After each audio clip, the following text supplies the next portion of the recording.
तो मुझे ऐसा लगता है कि ये इंडिया जो है वो उसको बहुत बहुत बहुत बड़ा एडवांटेज है। अब नरेंद्र मोदी एक बड़ी ताकतवर पोजीशन में आ गए। Narendra Modi is more powerful. कहते हैं कि किसी भी देश की सबसे बड़ी ताकत होती है उसकी इकोनॉमी, और अमेरिका तो हमेशा दुनिया को यही दिखाता रहा कि हमारी अर्थव्यवस्था सबसे मजबूत है। लेकिन आज हालत यह है, अमेरिका में 15 साल का रिकॉर्ड टूट गया। सैकड़ों कंपनियां एक के बाद एक दिवालिया होने की कगार पर है और अमेरिकी अर्थव्यवस्था का किला हिल चुका है। मतलब तबाही लगातार जारी है। देखिए, एशिया को हमेशा से दबाया गया है वेस्ट की तरफ से। अगर कोई वाहिद मुल्क निकला है ना, तो वो वाहिद मुल्क अगर तगड़ा होके अपने आप को आगे लेके आया तो वो इंडिया है। इकोनॉमी वाइज अगर बात करें तो वो दुनिया की चौथी बड़ी इकोनॉमी ऐसे नहीं बन गया, उसने अपने आप को डेवलप किया। वो टेक्नोलॉजी में हो, वो आईटी सेक्टर हो, वो एजुकेशन हो, वो ऑटोमोबाइल इंडस्ट्री हो, दुनिया के किसी भी इंडस्ट्री की अगर बात करें। एक बहुत ही अच्छी खबर आ रही है जिसमें लग रहा है कि भारत ने जो अपनी इकोनॉमिक डिप्लोमेसी चालू की है, कहीं ना कहीं अमेरिका उससे डर चुका है।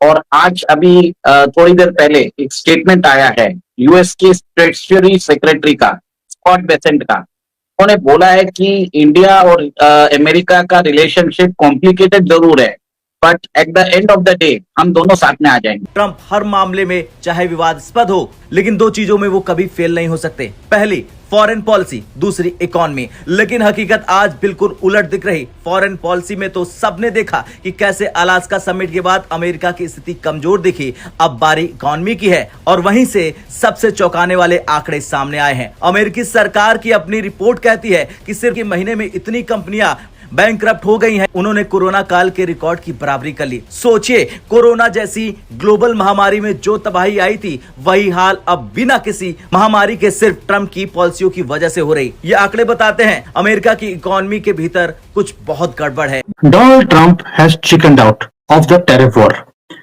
ये मैं पहले दिन से बोल रहा था आपको कि डोनाल्ड ट्रंप यू टर्न करेंगे और उन्हें पीछे हटना पड़ेगा। उनको पता है टूटेगा, अभी ट्रंप टूटेगा, अभी कुछ मत बोलो।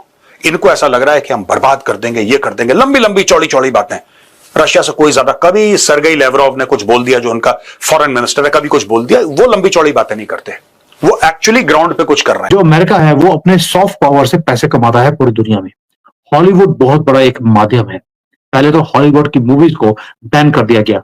जितना पैसा अमेरिकन मूवीज अमेरिका में और पूरी दुनिया में कमाती हैं, उससे ज्यादा वो चाइना मार्केट में कमाते हैं।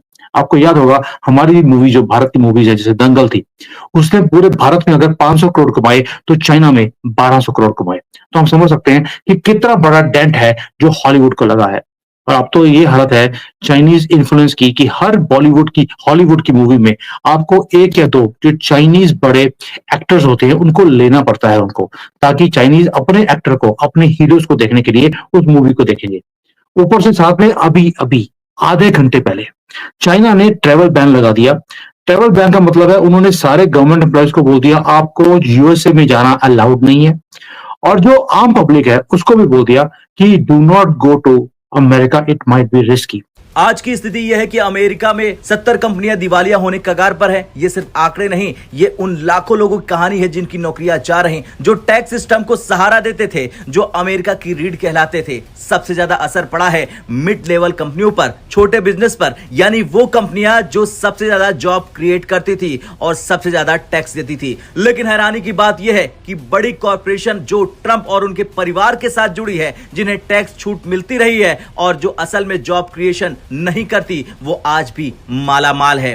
कारण है ट्रंप और उनका परिवार। वेस्ट ने हमेशा से ही एशिया को दबाया है। एशिया के किसी न किसी मुल्क पर चढ़ाई करते नजर आया। वेस्ट में हमेशा से जो है वो पाकिस्तान की अगर बात करें या दूसरे ममालिक की बात करें, देखिए आंखों में आंखें डालने वाला एक वाहिद मुल्क वो इंडिया ही निकला है, जिसने अभी तक अमेरिका को आंखें दिखाई कि भाई आप जो मर्जी कर लें, आप टैरिफ लगाएं, आप हम पे पाबंदियां लगाएं, आप हमें कॉल करें, हम हर चीज को रिजेक्ट करते हैं। ये है सबसे बड़ी हिकमत अमली। वहां भी अब फ्लड की सिचुएशन है, लेकिन यहाँ पे मैं सिर्फ इतनी सी बात कहना चाहूंगा, ये ब्लेम मैं इंडिया को नहीं देना चाहूंगा, ये ब्लेम अपनी हुकूमतों पे देना चाहूंगा कि 78 सालों में आप हमारे लिए एक डैम नहीं बना सके कि हम अपने आने वाले सैलाब को रोक सके, हम अपने मुल्क में पानी को स्टोरेज कर सके। आज हमारा मुल्क जो है वो उधेड़ दिया गया है सिर्फ पानी की वजह से, सैलाब की वजह से। आज अगर हम कश्मीर से लेके आज पाकिस्तान के शदर तक की बात करें, लाहौर तक की बात करें, तो हमारा मुल्क डूब चुका है। उसके पीछे रीजन क्या है कि हम लोग सही प्लानिंग नहीं कर सके। हमारे बड़े बड़े जितने सियासतदान आए, पैसा बनाया, खाया, हजम किया, निकल गए। और सबसे हैरानी की बात, ये हालात बने हैं उसी इंसान की नीतियों से जिसके बारे में कहा जाता था फॉरेन पॉलिसी और इकोनॉमी का मास्टर। जी हां, हम बात कर रहे हैं डोनाल्ड ट्रंप की। लेकिन यहाँ पे एट होम इंडिया जैसा मुल्क जो है, अब नरेंद्र मोदी के लग रहे हैं छक्के। भाई अब उनको पता ये लग गया है कि हाँ जी, हमें हर कीमत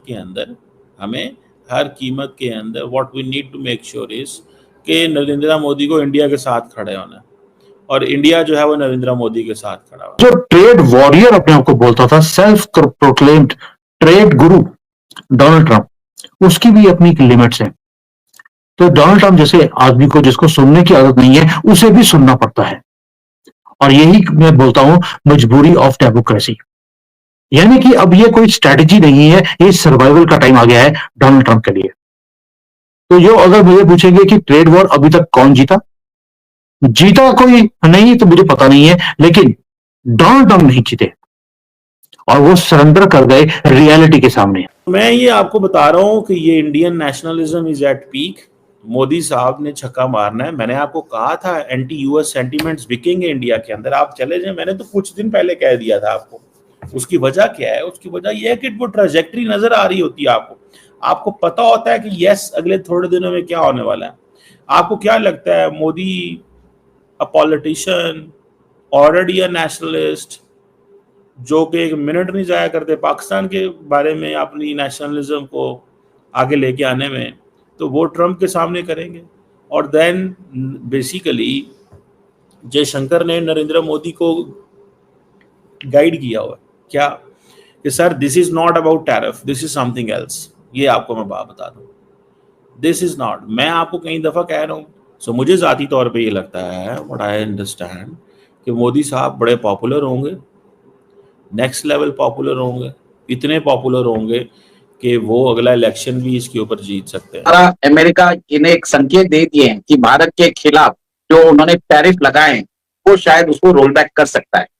देखिए बहुत सारे जो इंडिकेटर्स आ रहे हैं उसमें इस तरह से समझ में आ रहा है कि ट्रंप बहुत ईगर है कि मोदी जी से बात करने के लिए। वो मतलब अमेरिका पे रिलायबल नहीं हुए, मतलब अमेरिका के ऊपर डिपेंडेंट नहीं हुए। उन्होंने ये नहीं कहा कि हम अमेरिका के जो है वो नीचे लग के उनकी मानेंगे। जैसे हमेशा से पाकिस्तान अपने जितने भी मसाइल होते हैं, जितने भी क्राइसिस होते हैं, वो क्या करता है, अपने अमेरिका के सामने रखता है। अमेरिका हम पर जो है वो अपनी मेहरबानी दिखाता है, हमें एड देता है। अभी देखिए जैसे पाकिस्तान के अंदर सैलाब आया, एड्स के नाम से हम दोबारा दूसरी कंट्री के पास जाएंगे, पैसे लेंगे, मांगेंगे और फिर से मुल्क को चलाने की कोशिश करेंगे और हमारे बड़े बड़े जो सियासतदान है वो इसे खा जाएंगे। लेकिन यहाँ पे हम बात कर रहे हैं इंडिया की, तो इंडिया भाई एक अच्छी स्ट्रेटेजी, एक अच्छी प्लानिंग के साथ मैदान में उतरा है। यहाँ पे अगर बात की जाए जनाब रशिया की, तो भाई रशिया तो क्या लेवल है। रशिया ने भाई तेल, क्रूड ऑयल दिया और फिर देखे पूरी दुनिया को वो दे रहा है 60 फी बैरल के हिसाब से, लेकिन इंडिया को उसमें भी वो डिस्काउंट दे रहा है 5% डिस्काउंट, यानी कि 56-55 के नियर अबाउट उनको फी बैरल पेट्रोल मिल रहा है। तो ये भी इंडिया के लिए एक अच्छी अपॉर्चुनिटी है।